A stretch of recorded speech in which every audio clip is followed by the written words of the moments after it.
ઉપલેટાના નાગવદર ગામે વિશ્વ મહિલા દિવસની ઉજવણી કરાઈ છે ત્યારે નાગવદર તાલુકા શાળા ખાતે કાર્યક્રમ યોજાયો હતો ત્યારે મોટી સંખ્યામાં ગ્રામજનો તેમજ વિદ્યાર્થીઓ ઉપસ્થિત રહ્યા હતા। મહિલાઓ દ્વારા નાગવદર સ્કૂલના બાળકોને ઇનામ આપવામાં આવ્યા અને બાળકોને પ્રોત્સાહન આપવામાં આવ્યું હતું।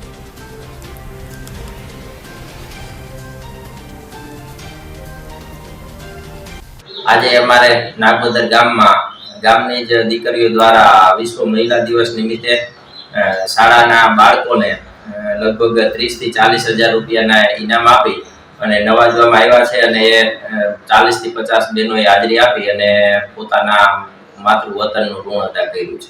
લગભગ મારા આવ્યા પછી 6 થી 7 લાખ રૂપિયાનું ડોનેશન શાળામાં ગામ લોકોએ આપ્યું છે અને આ બહેનો છે એનો આ કાર્યક્રમ છે એનો મહત્તમ ઉદ્દેશ શાળાના બાળકોને આજે મહિલા દિવસ નિમિત્તે મહિલાઓ સાથે મળીને શાળાના બાળકોને પ્રોત્સાહન આપવાના ઉદ્દેશથી આ કાર્યક્રમ કરેલો છે।